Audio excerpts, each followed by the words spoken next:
I'm joined by Greg Wolf, Executive Director of the World Trade Center Anchorage. He's also the founder of Alaska-China Business Conference.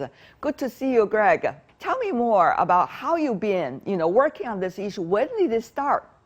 My interest in China really started back in the early 1990s. At that point, I could see so many opportunities for Alaska to be part of China's economic progress. China needed everything that Alaska has to offer in terms of natural resources to build infrastructure and to build a modern economy. And now things have changed a little bit. What does that mean, Greg? The economic growth of China has been very good news for Alaska. We've been part of it. We continue to be part of it. And let me give you an example. In the year 2000, our exports from Alaska to China were very small, about $100 million. Just 10 years later, our exports were $1.4 billion. Wow. We call this 10-year period the Dragon Decade. That's a good way to because address of the rapid growth. Yes. We had growth in other markets in Asia, for example, but no country grew so fast and to such a high level as we have experienced with the trade relationship we have with China.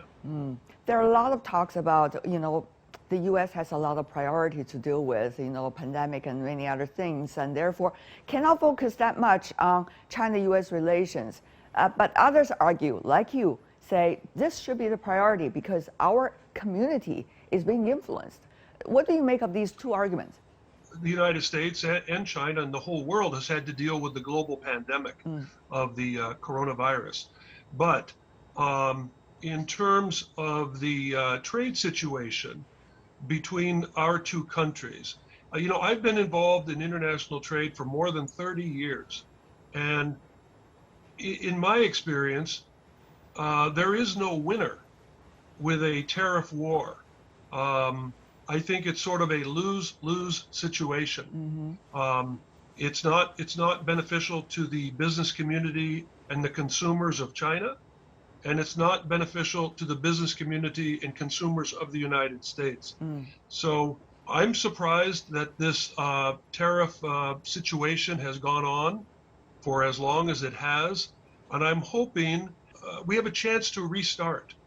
We have a new administration here, under President Biden, and there's this first in-person meeting taking place in Anchorage between senior foreign policy leaders of both countries. I try to be optimistic. I know it takes time for change to happen, but I'm hopeful that this meeting in Anchorage might be the start of a sort of reset, another chance to restart the trade relationship on a more positive note. What kind of reset you want to see?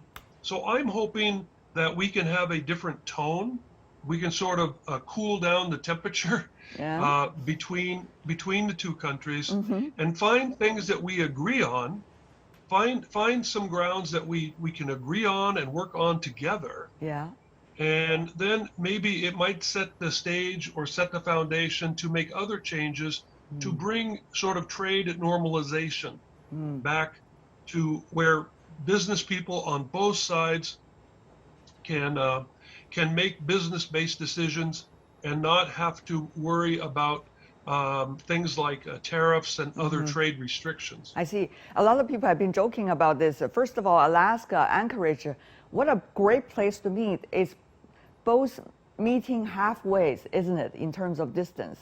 Yeah. And it's also a cool place, really cool place, right? Cold right now, so everybody can cool down right now.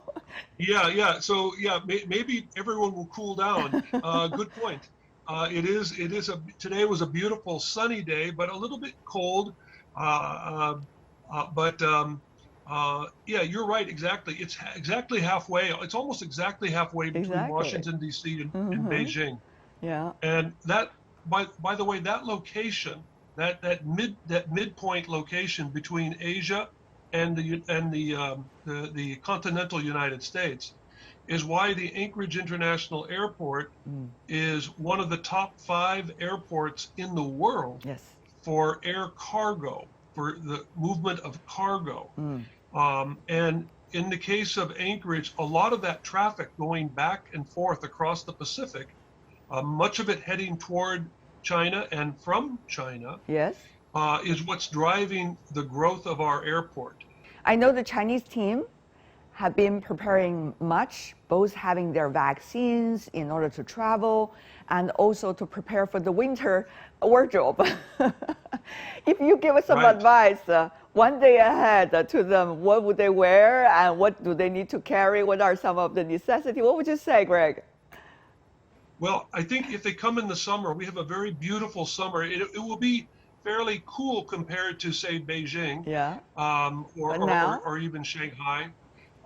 But in the summer, like June, July, Yeah. and August, are very beautiful, cool temperature for you. The winter, if you like the snow and ice and mountains and being outdoors and seeing wildlife like moose and bears, I sometimes have a moose in my own yard, even in my own backyard. It's just walking around, and they're not afraid of anyone. What a pleasure, Greg Wolf, Executive Director of the World Trade Center Anchorage and also founder of Alaska China Business Conference. Thank you so much. All the best.